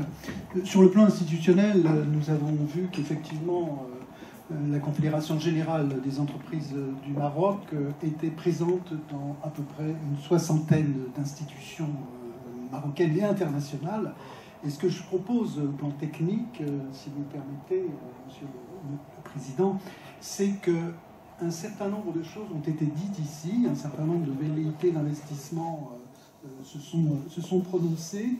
Si vous le permettez, au plan technique, parce que vous avez un excellent ambassadeur de la couronne à Madagascar, je pense, monsieur, que toutes ces propositions peuvent faire l'objet d'un enrichissement du cadre d'affaires, du conseil d'affaires que vous présidez, afin, comme l'a dit notre compatriote, d'institutionnaliser nos relations et de permettre une meilleure fluidité entre nos deux patronats, c'est-à-dire le groupe des entreprises de Madagascar et la CGEM. Ça donnera une image, y compris vis-à-vis de Sa Majesté Mohamed VI, un certain nombre d'éclats à nos relations bilatérales, et puis peut-être que notre futur ambassadeur pourra encore enrichir cette relation. Monsieur le Président, donc je dépose sous l'autorité du Président de la République d'inscrire toutes ces choses-là au sein du Conseil d'affaires que vous présidez, monsieur. Merci. Vous l'aurez compris, mesdames et messieurs représentants du Maroc, il y a une volonté forte aujourd'hui de renforcer les liens et je crois que cette rencontre va le permettre. Je vous propose de poursuivre nos échanges avec l'intervention de M. Christophe Dabzi, qui produit à Madagascar un produit d'épicerie plus que fine, étant donné que c'est du caviar. Monsieur Dabzi, je vous donne la parole. Monsieur le Président de la République, Messieurs les ministres, chers présidents, chers industriels, donc nous avons démarré un groupe textile à Madagascar en 1996 et aujourd'hui nous livrons les plus grandes maisons parisiennes du luxe comme Louis Vuitton, Chanel, Hermès. Et nous avons démarré en 2009 notre élevage esturgeon. Nous avons reçu nos premiers œufs fécondés en 2013. Et en 2020, Madagascar est le deuxième plus gros pays importateur de caviar en Europe. juste derrière la Chine, exportateur de caviar sur l'Europe. Et voilà, donc nous allons démarrer, nous avons fini nos premiers essais industriels sur de la truffe et nous allons démarrer les premiers milliers de chênes truffiers avant la fin de l'année dans la même région que là où nous exploitons le caviar. Et pour la petite histoire, la semaine dernière, on livrait une trentaine de kilos pour votre roi au Maroc, qui en commande assez régulièrement. Voilà.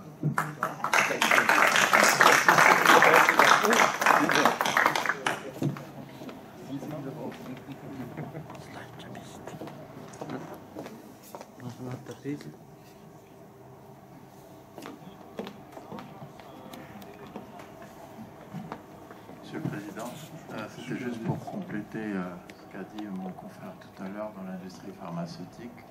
Il nous tarde de venir découvrir le laboratoire qui vient d'être terminé Pharmagaz. Et nous avons bien noté votre demande de partenariat et nous saisissons l'occasion. Il nous tarde de venir vous voir tout simplement. Tu peux présenter juste votre site. L'industrie pharmaceutique au Maroc représente un chiffre d'affaires global d'à peu près 1,5 milliard de dollars. Nous avons la chance d'avoir maintenu des produits à faible prix, mais qui correspondent aux pathologies de notre continent. Donc ces produits restent utiles thérapeutiquement, ils sont toujours accessibles à la majorité de la population. Donc je pense que la complémentarité, elle a du sens et que nous pouvons faire un transfert très rapidement et essayer à partir de votre pays de pouvoir voir les choses à la dimension de vos ambitions pour le continent. Voilà, c'était juste. Merci. Pour ce faire, on va peut-être essayer de voir si on peut diffuser la vidéo concernant Pharmagaz.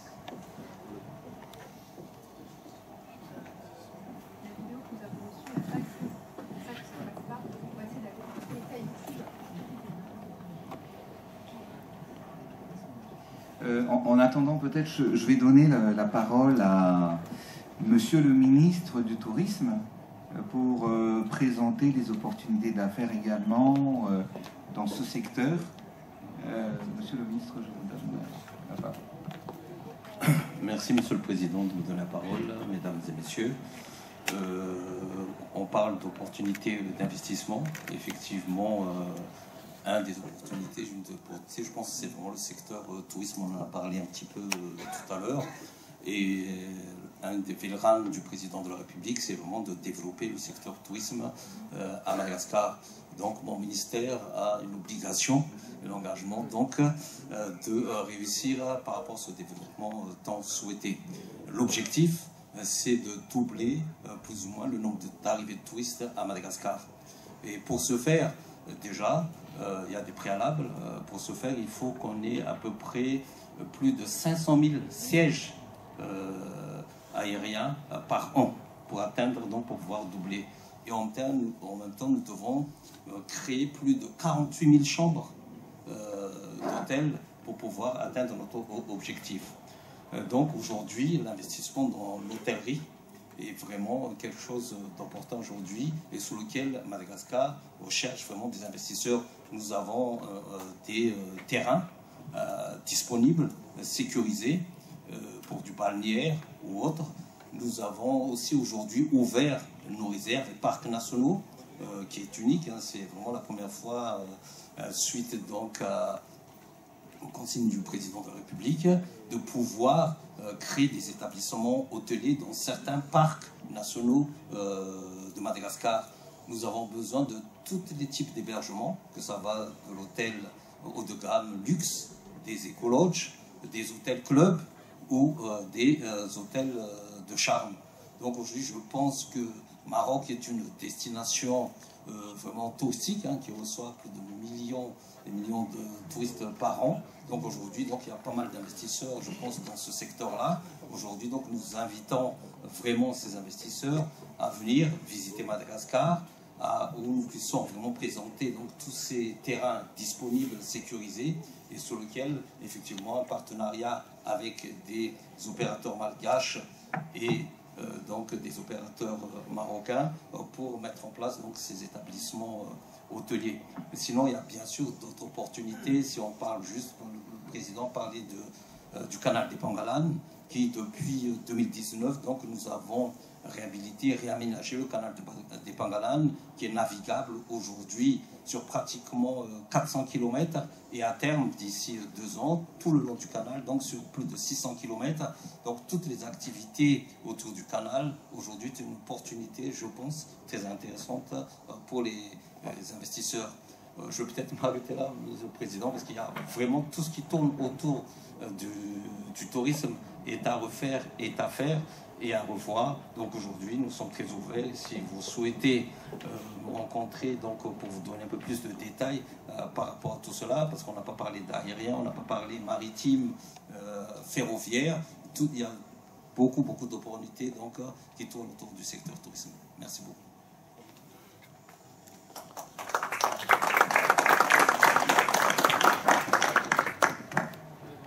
On enchaîne avec une dernière intervention. Oui. Monsieur le Président, Monsieur le Ministre, je m'appelle Steve Ouana. Au Maroc, je préside un groupe principalement actif dans le secteur du remorquage et assistance portuaire et haute mer, ainsi que le secteur de l'immobilier.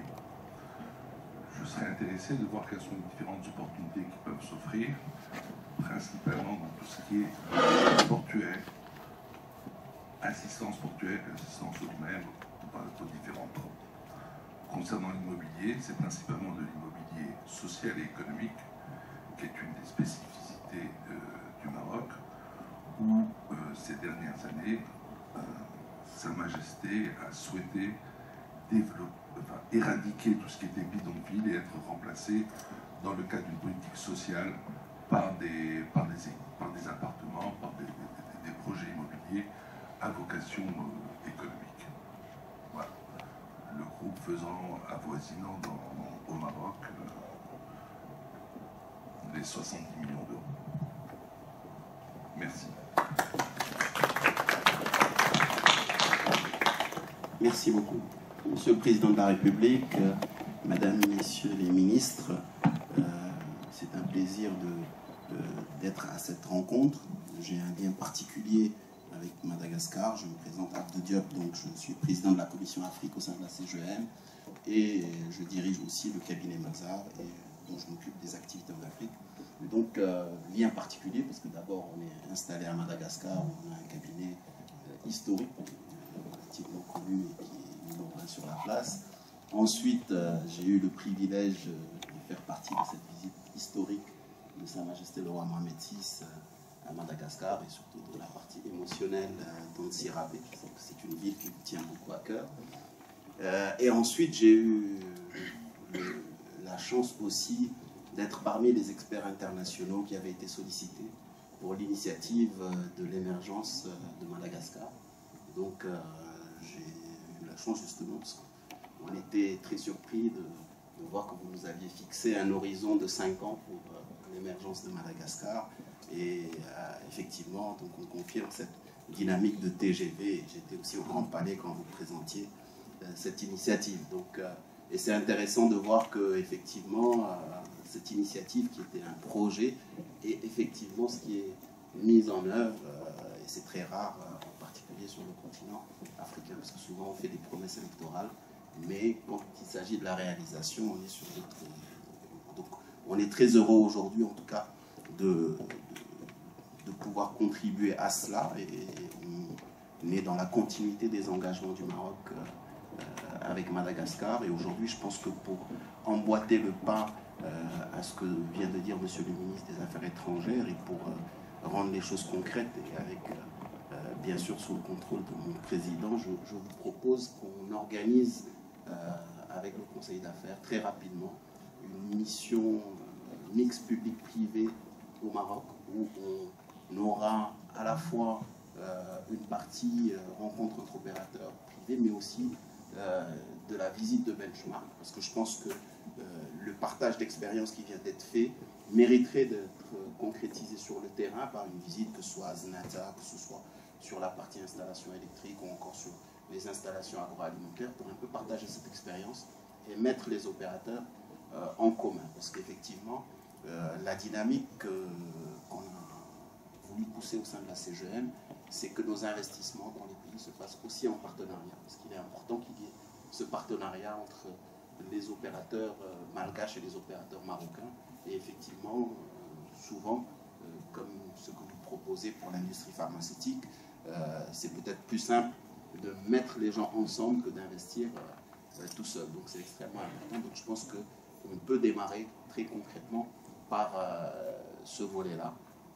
Et pour rebondir sur ce que vous disiez sur les investissements dans l'autre sens, et là aussi effectivement ce sera l'occasion de présenter aux opérateurs malgaches les opportunités d'investissement au Maroc, d'autant plus qu'il y a certains qui exportent déjà, mais il y a aussi Cipromat qui est aussi installé au Maroc, donc il y a déjà un courant qui commence, et il y a d'autres qui ont essayé mais qui n'ont pas encore concrétisé, donc je pense que c'est quelque chose qu'on doit mettre sur la table du Conseil d'affaires et concrétiser très rapidement. Voilà ce que je voulais dire en un peu synthèse de ces interventions. Merci. Je suis tout à fait d'accord par rapport à votre proposition, afin que ça ne reste pas juste sur une base de réunion notre rencontre aujourd'hui.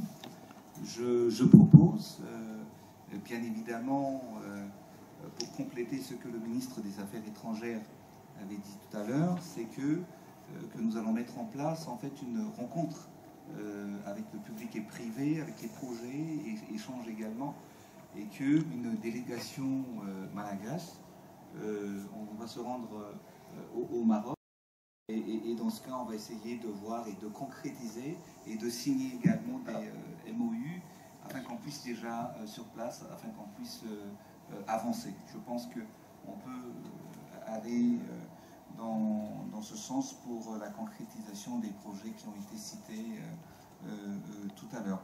Je rebondis un peu par rapport à la création de la nouvelle ville, par rapport à votre intervention. Nous avons aussi en fait la construction de 40 000 logements sociaux. Nous avons déjà démarré. Actuellement, on sait que la capacité des entreprises malagasy, c'est quand même limité, mais bon, chacun aura leur part de marché par rapport à la construction de ces logements sociaux. Mais on doit donc construire, donc il y aura plusieurs sociétés qui vont contribuer à la construction, et donc vous êtes aussi la bienvenue, votre société la bienvenue à Madagascar afin qu'on puisse voir ensemble de quelle manière vous pouvez accompagner ce projet. Je pense qu'on peut envoyer Pharmalagas en malagasy, mais on peut également, la directrice des relations internationales pourrait commenter, expliquer le projet.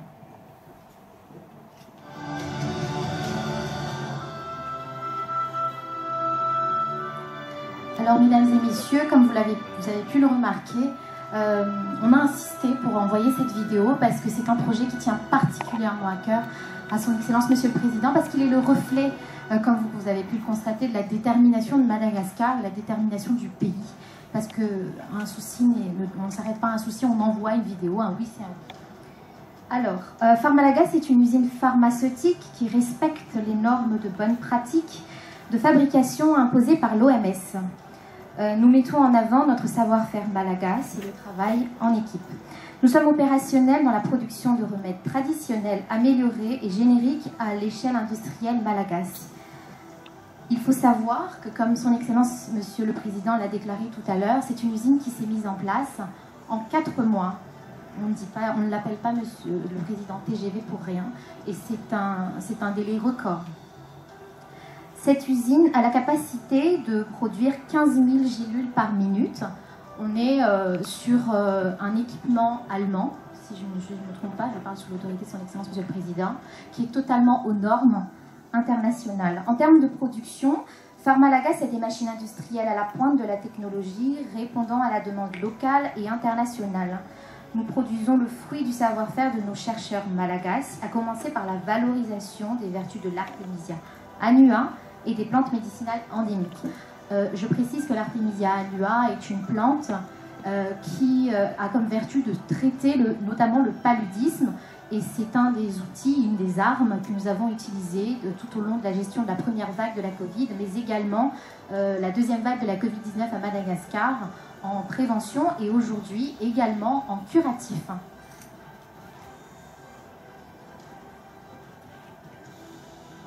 En termes de conditionnement, le conditionnement des médicaments que nous produisons au sein de Pharmalagas est important et requiert des normes et obligations afin de garantir un produit respectant les normes internationales. Nous conditionnons dans les respects des bonnes pratiques de fabrication selon les normes de l'OMS. Comme son Excellence Monsieur le Président de la République l'a déclaré précédemment, l'objectif est d'industrialiser Madagascar afin de produire localement tout ce dont les Malagasy a besoin. Ainsi, à horizon 2023, Pharmalagas a l'ambition de produire une grande majorité de médicaments génériques dont la grande masse populaire aura besoin. Donc, je vais citer des exemples essentiels à la vie quotidienne. Donc, le paracétamol, il y a également le charbon actif. Nous allons également produire des compléments alimentaires. D'ailleurs, le deuxième produit de Pharmalagas est un produit à base de moringa, qui est une plante qui pousse sur les territoires au bord de côte, très riche en nutriments et que nous exploitons en fait également localement pour lutter contre la malnutrition et la précarité nutritionnelle dans le sud. Son Excellence, Monsieur le Président, si vous avez des mots à rajouter, je vous donne la parole, bien sûr. Voilà, donc nous avons créé cette usine en 4 mois dans le cadre de la lutte contre cette pandémie de la Covid-19. Ceci dit, maintenant, Madagascar est rentré dans la privatisation. Donc ce n'est pas le rôle de l'État de se mettre à la place en fait, des privés pour investir. C'est pour cette raison que nous, aujourd'hui, on cherche en fait, un partenaire qui a le savoir-faire pour pouvoir développer encore cette usine pour créer dans les 13 médicaments d'ici 2 ans. Voilà, c'est ça notre objectif. Donc nous sommes à la recherche d'un partenaire qui a le savoir-faire et l'expérience pour développer l'usine Pharmalagas. Qui prendrait le contrôle en fait? Pardon? Qui prendrait le contrôle de oui. la participation minoritaire ou... Non, qui... Bon, Madagascar, on restera toujours en fait en actionnaire majoritaire, c'est-à-dire 55% ou 60%, mais on confie la gestion, on délègue tout. Voilà. Donc nous avons déjà l'emplacement, le terrain, l'usine, qui pourrait être, on peut développer rapidement. Ce que je peux vous dire, Monsieur le Président, vous avez en face de vous les plus grands opérateurs dans le laboratoire pharmaceutique au Maroc. Et je pense que s'il y a des gens qui peuvent le faire, c'est bien ces gens. Si je peux me permettre, je tiens à féliciter votre vision et votre dynamisme et ce que j'ai entendu depuis tout à l'heure de la part de différents opérateurs me réjouit dans le sens où nous pouvons réellement accompagner toute cette vision que vous avez.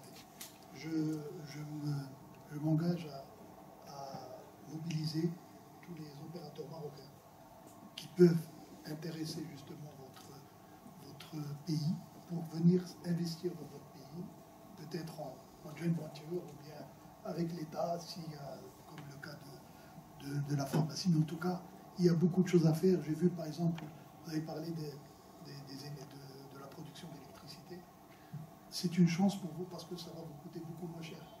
L'énergie renouvelable coûte beaucoup moins cher que l'énergie que nous avons. Nous, par exemple, au Maroc, nous avons des problèmes.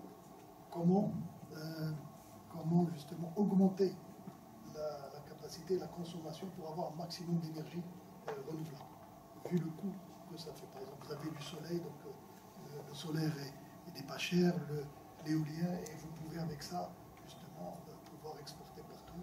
Là, on voit par exemple en Europe qu'ils font des barrages pour les pays qui polluent. Donc au Maroc, nous avons été pionniers dans l'énergie renouvelable et nous sommes en train d'avancer pour aller vers 40% d'énergie. Corrige-moi si j'ai tort. 42%. 42%. 52 en 2020, 42 en 2020 et 52 en 2020. Voilà, je me suis rappelé de 42. Donc maintenant, nous sommes en plein dedans, nous avons d'expertise et nous pouvons justement vraiment vous accompagner dans ce domaine. Vous avez parlé aussi de l'eau. Sa Majesté Hassan II avait une vision sur les barrages et justement c'est grâce à ça que le Maroc a pu et produit des agrumes et a pu préserver la richesse qui est l'eau. Ça, nous avons une expertise là-dessus. Nous avons des entreprises qui sont marocaines et qui font du très bon travail. Nous aussi partageons tout à fait votre vision sur la transformation de la matière première. Il n'est plus question de vendre la matière première à un prix et de la racheter après à 10 fois le prix. Je pense que nous devons commencer à produire africain, à produire local et prendre toutes les matières premières et les valoriser nous-mêmes.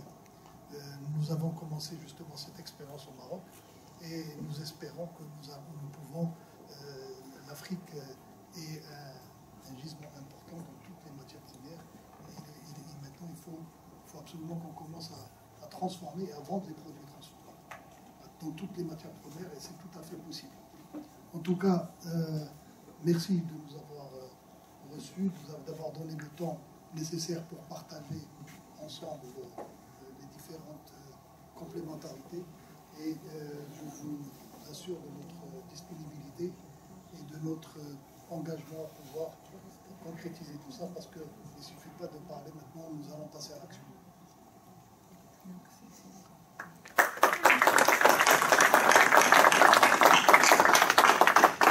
Monsieur le Président de la République, Mesdames et Messieurs les ministres, Monsieur le Président de la CGEM, je crois que les choses sont très claires.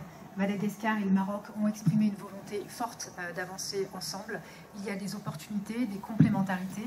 Maintenant, il faut avancer concrètement. En tout cas, vous avez vu que Madagascar a affiché sa volonté politique et la vision du président. Le secteur privé marocain est venu massivement aujourd'hui avec de très belles entreprises et de très beaux fleurons industriels menés par vous, Monsieur le Président de la CGEM. Donc je pense que nous pouvons clôturer cette réunion qui a été très fructueuse et maintenant faire un bon suivi de ces échanges pour permettre une réunion prochaine, une visite prochaine et puis des signatures.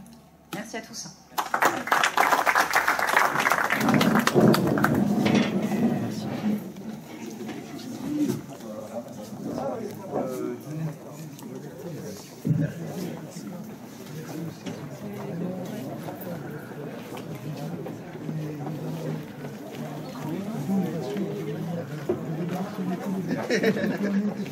Mais on va faire une... on va suivre comme ça. Et puis on va réaliser ça. On va avec la bouteille, hein. Voilà. Oui, il m'envoie des photos. Elle est extraordinaire vos discussions. De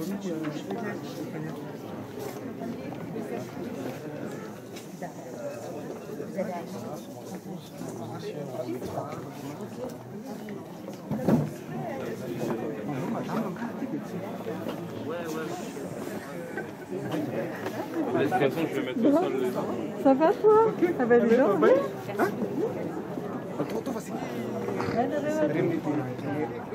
Dia tapitra tamin'ny fionana tamin'ny Marokana zany ny taty androany fa mbola itoy zany raha piso zany hoe mbola eto amin'ny hippodrome Longchamp. Au revoir. Dia raha piso indray zany tsy fatako mifandeha fa io zany masoandro mipotsaka eto Paris reo hitanareo dia zay fa mandeha ihany reo fandehany ho tapitra dia mandeha ihany zay fetrany